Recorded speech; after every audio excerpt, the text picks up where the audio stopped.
the weapons program for Taiwan or not. At the end of the day, Victor, the majority of the people who live on the island of Taiwan do not want to be ruled by your lot.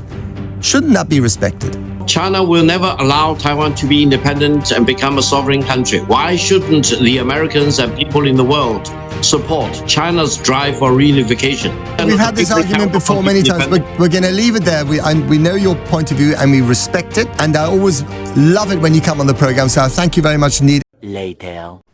就在特朗普刚刚结束访华，中美关系进入新篇章的这个节骨眼上，高志凯第一时间接受了英国节目 LBC 的访谈，不料主持人却提出了众多尖锐的问题。你认为中国正在崛起，而美国正在走向衰落吗？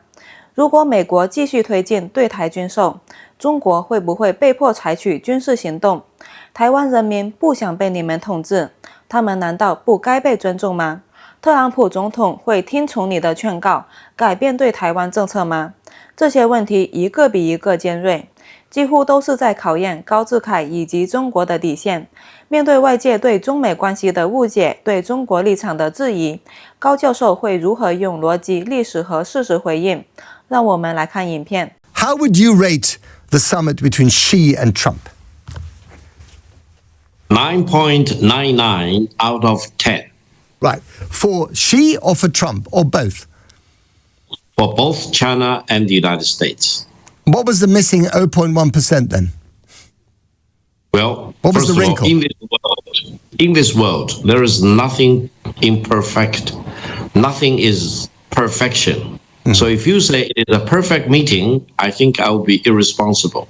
Okay. 9.99, in my judgment, is the highest rating I can come up with. All right, well, let's dig into that a little bit. What did China get out of that summit? President Xi Jinping and President Trump exchanged in great detail the positions of each other regarding Taiwan. I think this is a very important occasion for the Chinese president to explain to President Trump everything that's about this red line of the red line of the red line.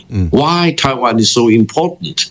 Now, whether he convinced President Trump or not, that's another issue. At least President Trump had a rare opportunity of listening in person to the explanation of this very important question as far as China is concerned. Right. I truly believe this will have a major impact on what President Trump will do in the future, in the coming 3 years, for example, whenever this Taiwan issue pops up.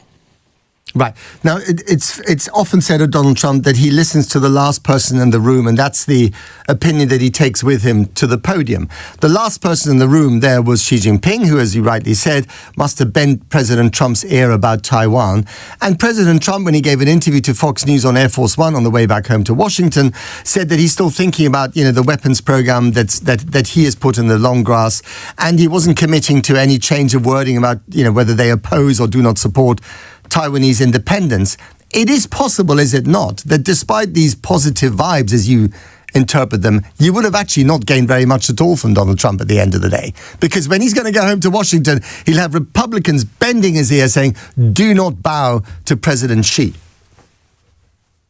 Philosophically speaking, I agree with your assessment. President Trump is known to be a transactional president, is very much chasing after one deal after another, and is not well known for being very philosophical or coming up with a framework within which to solve burning issues in the world of today. Having said that, I think it is absolutely important for China, for the Chinese president, to make our case to President Trump so that he will have knowledge at first about what we really care about.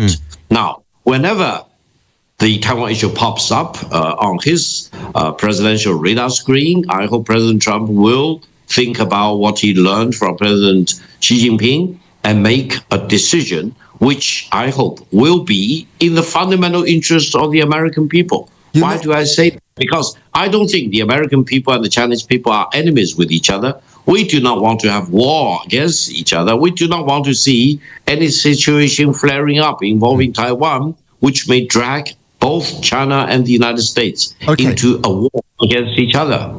We're being very diplomatic here. Let's be really, really clear, Victor. So when Trump says on Air Force One to Sean Hannity of Fox News that he's not going to fly 9,000 miles or his people will fly 9,000 miles to pick a fight with China, i.e. to Taiwan, on the other side of the world, do you interpret that as a signal from Donald Trump that he would not defend Taiwan should China take military action against it?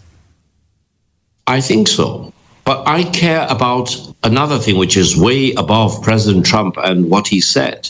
That is, ever since 1971, especially ever since 1972 when former President Nixon made the first presidential state visit to China, and ever since 1979 when China-US relations were normalized, the official position of the United States of America is one and only one.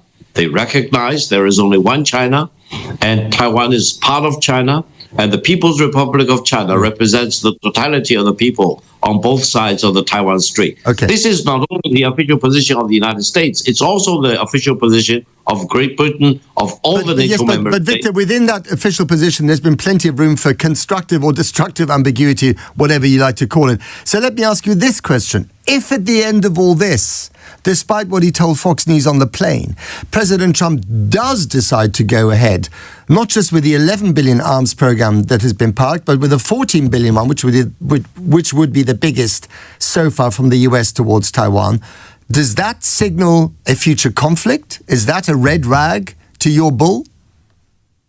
Well, China is, of course, opposed to any increase in the arms sale of the United States to Taiwan. That's, of course. But what would you do about it if it came out? However, allow me to explain one point. China has any weapon the United States possesses. Therefore, if the United States indulges in the fantasy that they can sell weapons to Taiwan to enable Taiwan to defeat China's unification drive, it's an engagement in fantasy. There is nothing in the possession of the United States in terms of military weapons that China does not have. China may have more superior weapons. So my point is very philosophical. The weapons sold by the United States to Taiwan will eventually end up in a military museum in China or on the Taiwan island. That's the best of their destination, rather than to be used by the Taiwan separatists to defeat China's national unification drive. Right. I love the fact you describe it as philosophical. Right. You say it's philosophical. It sounds something other than philosophical to me. Let me ask you this then, Victor. I mean, broadly speaking, do you see that China is in the ascendancy and America is in decline? I do not see this in this way. I think both China and the United States are great powers, and they will remain great power for decades, if not for centuries to come. I completely rebuke the so-called Thucydides trap if it is applied to China and the United States. I went to the point Your president brought it up. Yes, indeed. But allow me 1 minute. I think the Thucydides trap, or the destined for war scenario between China and the United States, is a fallacy. Why? Because that famous professor, Graham Allison out of Harvard, analyzed many important cases of war. But allow me to emphasize, all the cases of war Professor Graham Allison analyzed were conventional war cases. And if anyone, including the great professor, tries to apply the Thucydides trap to China and the United States, which are two of the most important nuclear powers, nothing short of a fallacy will happen. So my proposal is better. I think between China and the United States, the inevitability of peace is the real highway.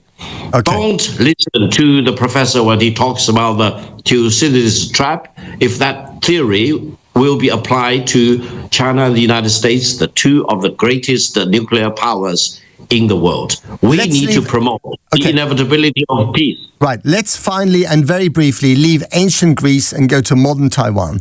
Whatever Xi and Trump discussed, whatever they may decide, whether America supports, the weapons program for Taiwan or not, at the end of the day, Victor, the majority of the people who live on the island of Taiwan do not want to be ruled by your lot. Shouldn't that be respected? You remind me of President Abraham Lincoln.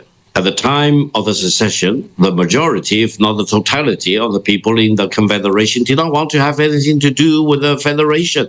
They want to break away. They want to live their own life. They want to own their own slaves. What did President Lincoln say? President said, no way, bring them back into the Union. And if they want to really become independent, defeat them in war. That's the beginning of the Civil War launched by President Lincoln against the Confederation. Except the Taiwanese don't have any slaves. That's the one difference, isn't it?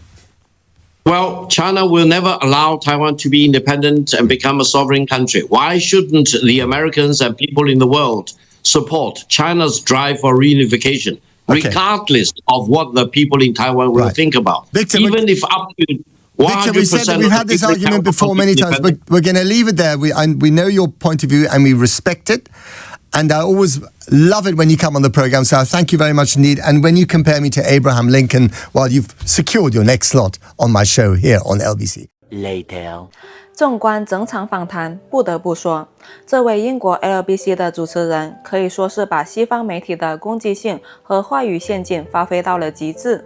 从开场的评分挑刺，到中间的军售试探、修昔底德陷阱，再到最后直指所谓的民意意愿，每一个问题都绵里藏针，步步紧逼，试图通过预设的西方政治正确，把高志凯教授逼入舆论的死角。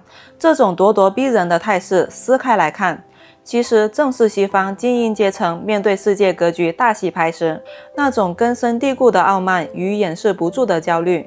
然而，高教授的每一次精准接招，都向我们展示了什么叫做顶级学者的外交智慧和逻辑上的降维打击。当主持人试图用美台高达上百亿美元的庞大军售计划来制造冲突恐慌、施加恐吓时，高教授没有陷入常规的口头抗议，而是轻描淡写地送出一句：这些武器最终的归宿只会是中国的军事博物馆。这句话不仅用大国自信瞬间瓦解了美制武器的威慑神话，更把美台的政治作秀直接定性为了分裂势力的痴人说梦。而在面对西方智库奉为圭臬的修昔底德陷阱时，高教授更是跳出框框，直接指出核大国时代的特殊性，用和平的必然性解构了哈佛教授的旧案例，直接在哲学高度上给傲慢的西方媒体上了一课。整场访谈最绝杀、最堪称名场面的，莫过于最后关于台湾民意归属的交锋。主持人试图用西方最擅长的普世民意来动摇中国的主权原则，而高教授却使出了一招极为震撼的以子之矛攻子之盾。他直接掏出了美国历史上的精神丰碑亚伯拉罕·林肯。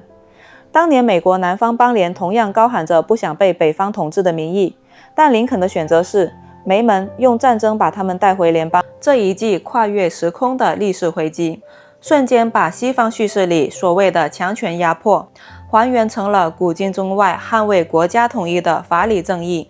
他直接在逻辑上封死了主持人的道德高地，逼得这位英国主持人最后只能用台湾人可没有奴隶这种极其苍白滑稽的狡辩来狼狈的草草收场。